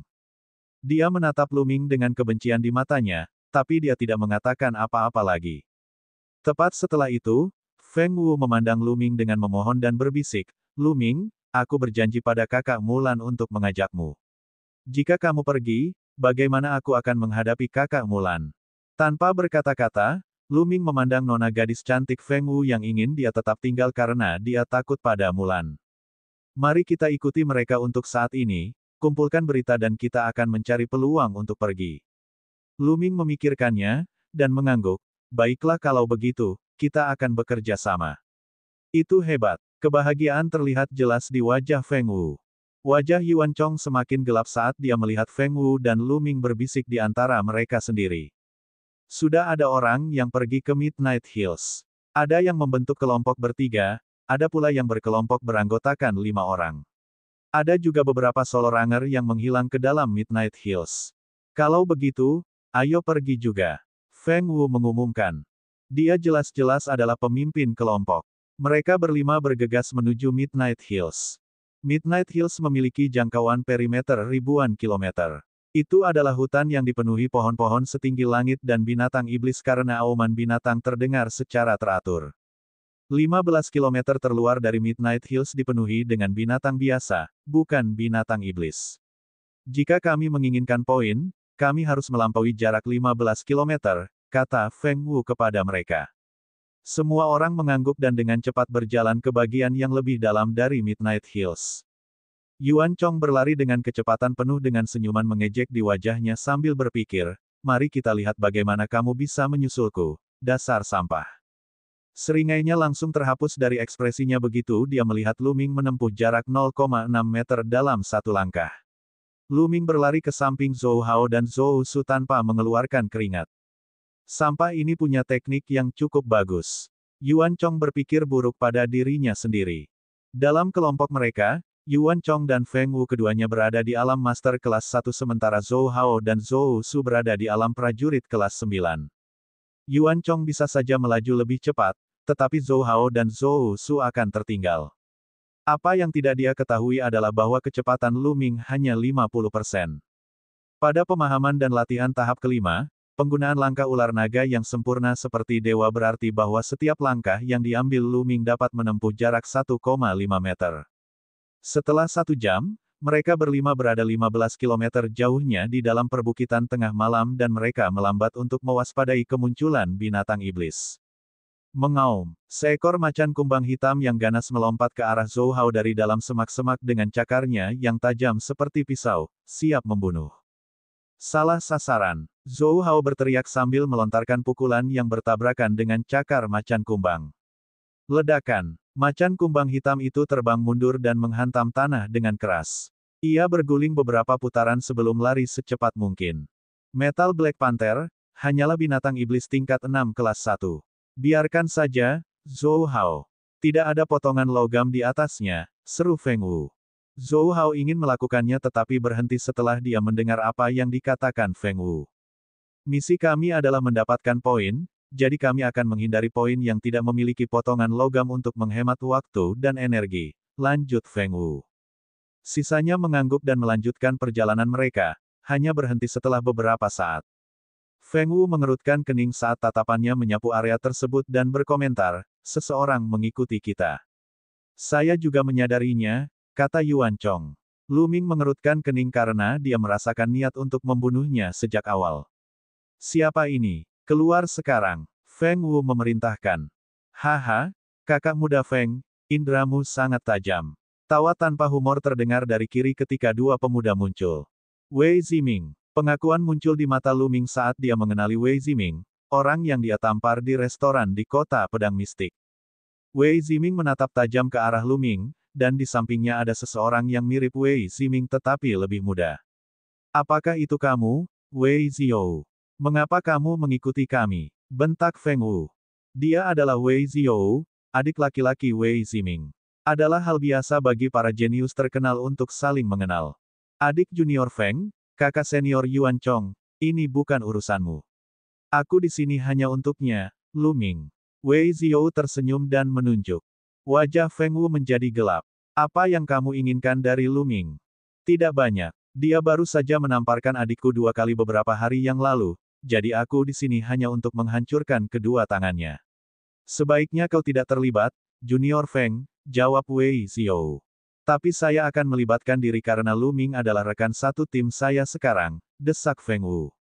Feng Wu, menurutku, sebaiknya kamu urus urusanmu sendiri. Pada saat itu, sebuah suara terdengar dari sisi kanan, dan dua pemuda lainnya muncul. Mereka tidak menyembunyikan tingkat kultivasi mereka karena mereka berdua melepaskan energi dari alam prajurit kelas 9. Bahkan jika itu hanya alam prajurit kelas 9, itu menyebabkan perubahan drastis pada ekspresi Feng Wu. Kamu dari klan Duanmu. Apa yang kalian lakukan di sini? Dia menjerit. Sangat mudah untuk mengenali orang-orang dari klan Duanmu karena mereka semua memiliki simbol pohon yang dijahit di lengan baju mereka. Kami di sini untuk Lu Ming, tentu saja. Hidupnya adalah milik kita sekarang, salah satu Duanmus menjawab sambil tersenyum tipis. Apakah kamu akan membunuh Lu Ming? Kulit Feng Wu memucat. Berapa banyak orang yang disinggung Lu Ming? Tidak heran jika Mulan ingin dia melindungi Lu Ming. Di sampingnya, Yuan Chong tersenyum gembira. Lu Ming benar-benar ingin mati ketika dia menyinggung klan Duanmu. Klan Duanmu, Wei Ziyou, kalian berdua memang datang seperti angin kencang. Lu Ming mengamati sekelilingnya, mencari tempat untuk keluar. Dia menolak untuk duduk-duduk dan menunggu mereka membunuhnya. Bab 31, Penyergapan.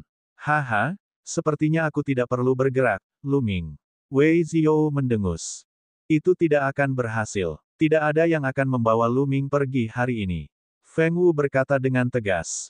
Pengumumannya mengejutkan semua orang di sekitarnya. Wajah kedua pemuda dari keluarga Duanmu menjadi gelap. Feng Wu, apakah kamu benar-benar ingin melawan keluarga Duanmu? Kemarahan kami bukanlah sesuatu yang bisa Anda atasi.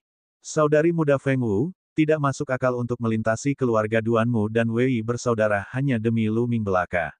Saya pikir kita harus menjaga diri kita sendiri. Yuan Chong dengan cepat menimpali dari samping. Kesunyian. Siapapun yang ingin menyerang Lu Ming harus melewati pedangku terlebih dahulu. Denting. Pedangki setajam silet ditembakkan dari pedang Feng Wu saat dia menghunus pedangnya. Segera, sebuah batu besar seukuran manusia terbelah menjadi dua. Dia memancarkan aura Master Realm. Wajah Wei Ziming, Wei Ziyou, dan dua pemuda dari keluarga Duanmu, serta Yuan Chong, menjadi gelap. Yuan Chong, khususnya, sangat terpengaruh. Dia mengertakkan gigi. Mata Wei Ziyou dan dua anggota keluarga Duanmu berbinar. Meskipun Lu Ming adalah sasaran empuk bagi mereka, akan sulit untuk menghadapi Feng Wu. Meskipun Wei Ziyou telah berkultivasi ke alam master kelas 1, kedua pemuda dari keluarga Duanmu hanya berada di alam prajurit kelas 9, sehingga kedua pemuda dari keluarga Duanmu akhirnya memutuskan untuk mundur. Feng Wu, apakah kamu benar-benar berpikir bahwa kamu akan mampu menjaga keamanan Lu Ming? Mari kita lihat bagaimana kamu menangani dirimu sendiri ketika keluargaku mengirim orang yang lebih kuat ke sana. Wei Ziyou mencibir. Dengan memutar tubuhnya, dia mundur bersama Wei Ziming. Yakinlah, Lu Ming. Midnight Hills membentang sepanjang lebih dari 500 km. Keluarga Duanmu tidak akan bisa menemukan kita selama kita berhati-hati, kata Feng Wu sambil berjalan di samping Lu Ming. Terima kasih banyak. Lu Ming tersenyum lemah. Sejujurnya, Lu Ming yakin bahwa dia akan mampu keluar dari krisis bahkan tanpa Feng Wu. Dia mampu melakukan perjalanan lebih dari 3 meter dalam satu langkah menggunakan langkah ular naga. Dia percaya bahwa bahkan seorang jagoan di alam master kelas 1 tidak akan mampu mengejar ketinggalan. Namun, Lu Ming masih bersyukur bahwa Feng Wu berdiri kokoh di sisinya meskipun dalam situasi saat ini. Tidak perlu bersikap sopan padaku. Ayo lanjutkan perjalanan. Feng Wu berkata sambil berbalik. Dia melotot ke arah Yuan Chong dan berjalan ke depan dengan langkah besar. Wu Feng kemudian memimpin. Dia mengubah arah setelah jarak tertentu untuk menghentikan keluarga Duan Mu dan Wei Ximing mengejar ketinggalan. Mereka telah menempuh perjalanan lebih dari 50 km di hutan pada malam hari. Selama perjalanan, mereka bertemu dengan beberapa binatang iblis yang memiliki beberapa pelat logam dengan titik di atasnya, dan mereka berhasil memperoleh beberapa keping tablet logam. Tablet logam itu ringan dan tipis. Dua meja diukir dengan angka 1 di atasnya, sedangkan meja lainnya diukir angka 2. Mereka punya 2 piring bernilai 1 poin, dan satu lagi bernilai 2. Malam segera tiba. Mereka menyalakan api dan menangkap binatang iblis untuk dimasak sebagai makanan. Perbukitan tengah malam bahkan lebih berbahaya pada malam hari. Binatang iblis yang muncul bahkan lebih ganas, jadi mereka memutuskan untuk beristirahat di malam hari dan melanjutkan pencarian tablet logam di siang hari. Setelah mereka selesai makan dan memadamkan api, mereka menemukan sudut terpencil dan bermeditasi sambil istirahat masing-masing. Malam berlalu tanpa satu kata pun terucap. Pada hari kedua, mereka melanjutkan pencarian binatang iblis dengan tablet logam di atasnya. Namun, di dalam wilayah perbukitan tengah malam yang terbentang lebih dari 500 km, terdapat binatang iblis yang tak terhitung jumlahnya sementara hanya ada sekitar 7.000 binatang iblis yang memegang tablet logam. Sulit menemukan mereka di dalam hutan yang luas. 3 hari segera berlalu begitu saja.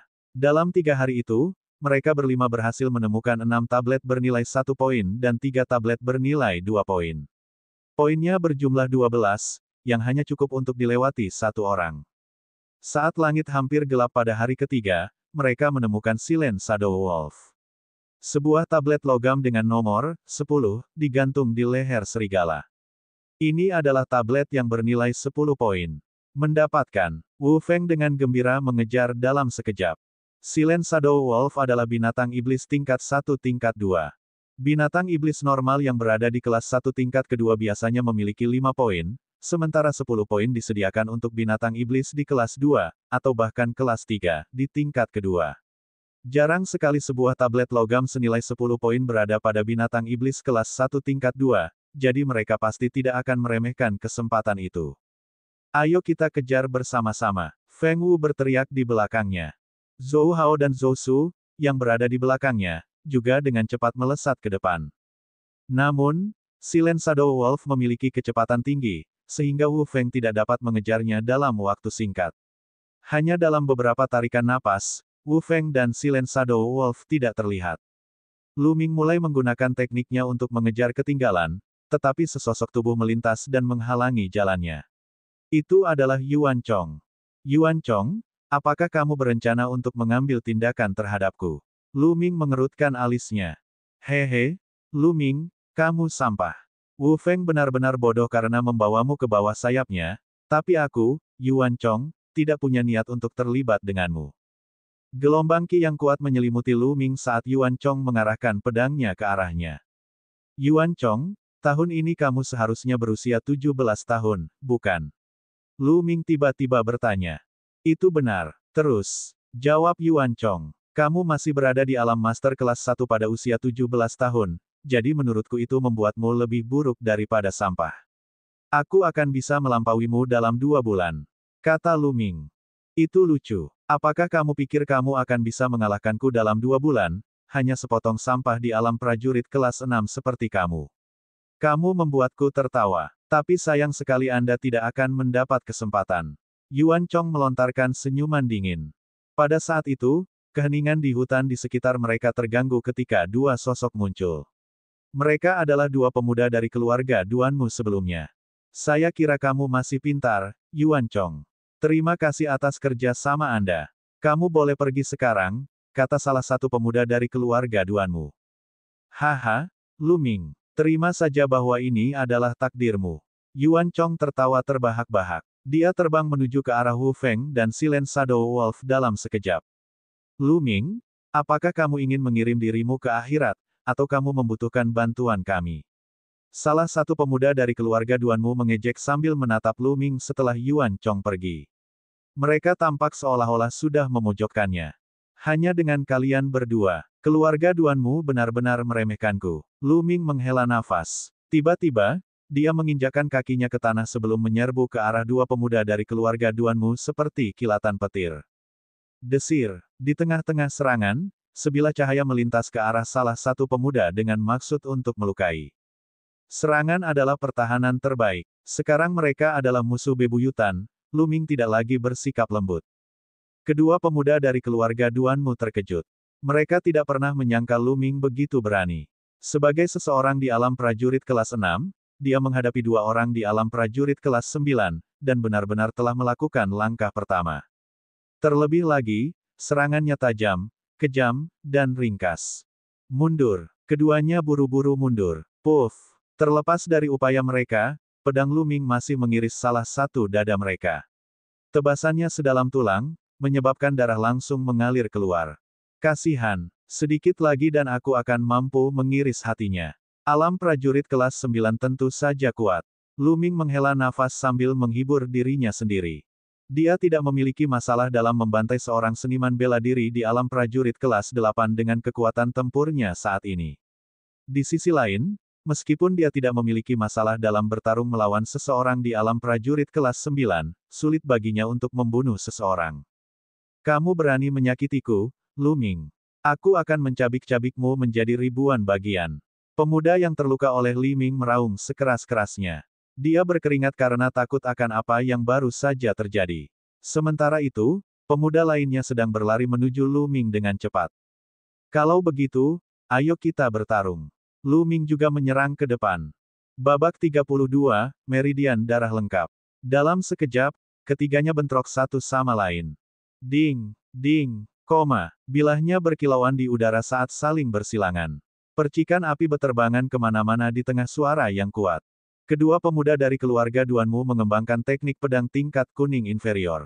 Mereka hanya berkultivasi sampai tahap ketangkasan luar biasa dan jauh di bawah kemahiran Lu Ming dalam seni pedang. Namun, budidaya individu mereka lebih tinggi dari Lu Ming sebanyak 3 tingkat. Mereka berada di atas angin sejenak saat mereka bekerja sama. Aku akan menghabisi yang terluka dulu. Mata Lu Ming bersinar seperti kilat, dan aliran teknik pedang berkilau yang tak ada habisnya menyerbu pemuda yang terluka itu. Bagaimana dia bisa begitu kuat? Dia membanggakan kekuatan tempur seperti itu meskipun dia hanya berada di alam prajurit kelas 6. Orang seperti itu tidak dapat hidup. Dia harus dibunuh.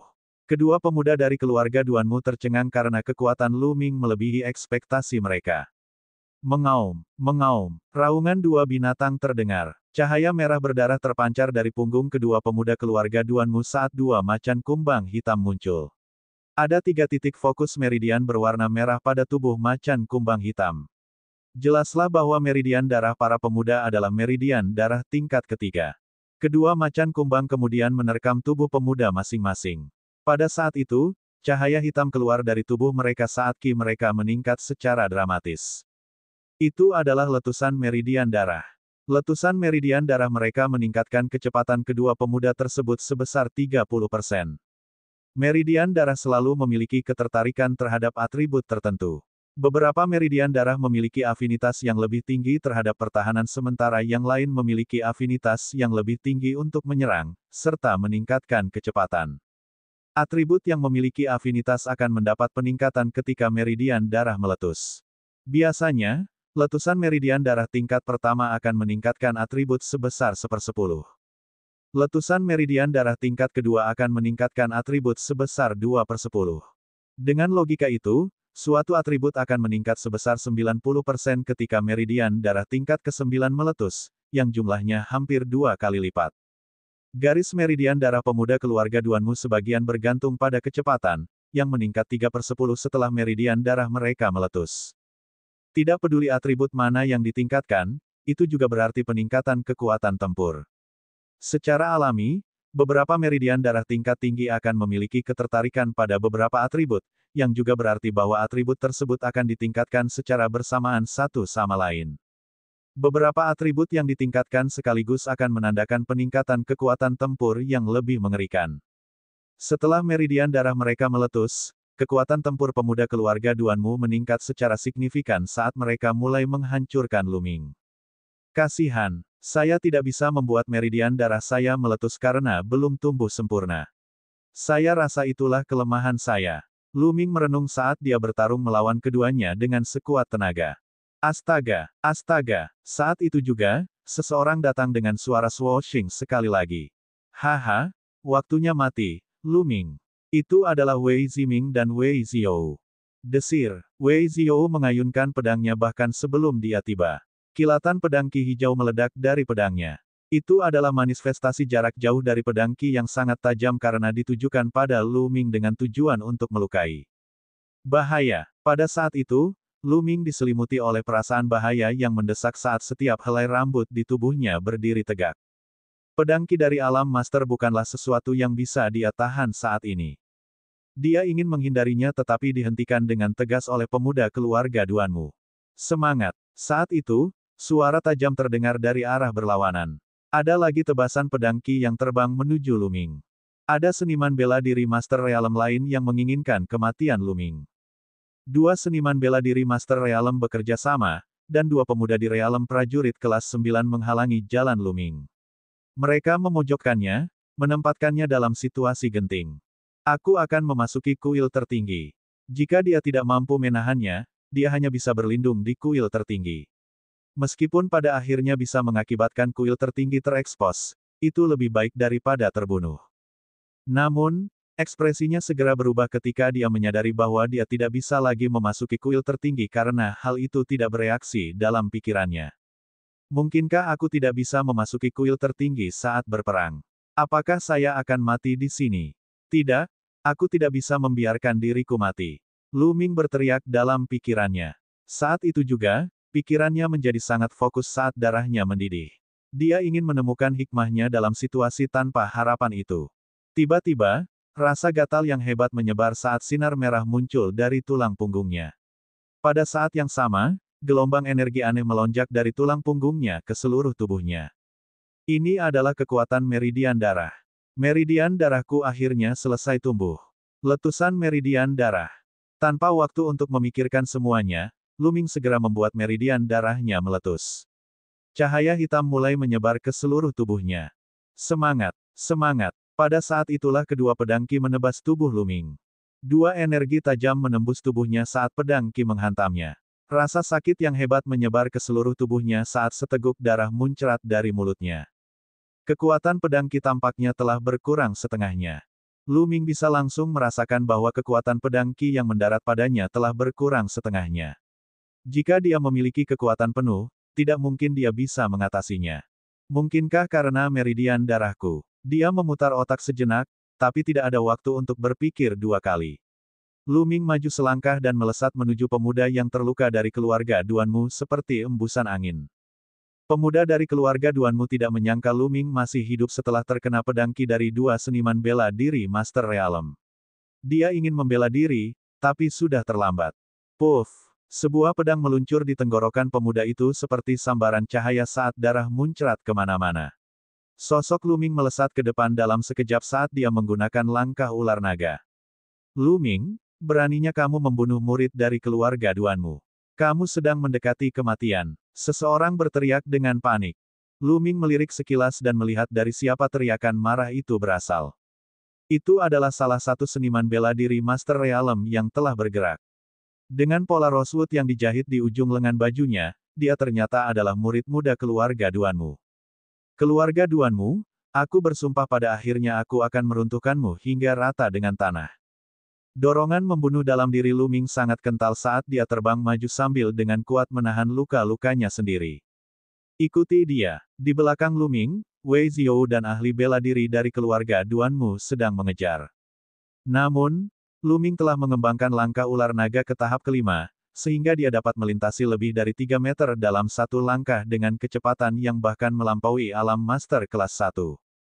Wei Ziyou dan orang lain tidak memiliki kesempatan untuk menyusul Luming. Setelah setengah jam, Lu Ming berhasil menghilangkan aromanya. Kemudian, dia menemukan sebuah gua dan melesat ke dalamnya. Hah, hah. Dia terengah-engah saat dia duduk di dalam gua. Tubuhnya berdenyut kesakitan. Meskipun dia telah memblokir pedang Ki dari dua seniman bela diri Master Realm, luka yang dia derita tidaklah ringan. Mari kita lihat apakah aku bisa memasuki kuil tertinggi sekarang. Memikirkan hal ini, tubuh Lu Ming menghilang dan muncul kembali di kuil tertinggi. Mungkinkah aku tidak bisa memasuki kuil tertinggi saat berperang atau dalam bahaya? Mengapa demikian? Tidak dapat memahaminya, Lu Ming tidak bisa berkata-kata. Tampaknya mustahil untuk bersembunyi dari bahaya di kuil tertinggi. Dia perlu mengandalkan dirinya sendiri. Mari fokus merawat lukaku. Lu Ming mulai merawat lukanya sambil duduk berlutut dan mulai melafalkan teknik naga perang sejati. Segera, dia pulih dari luka-lukanya setelah 3 hari. Berdengung. Pikiran Lu Ming memasuki tulang punggungnya. Ada pancaran sinar merah dengan cacing hitam seukuran jari yang muncul di dalam cahaya. Cacing itu tidak memiliki anggota tubuh, tetapi bersinar dengan warna hitam cemerlang seolah-olah terbuat dari bubuk batu giok hitam. Apakah ini meridian darahku? Mengapa tidak ada satupun titik fokus meridian? Lu Ming terdiam.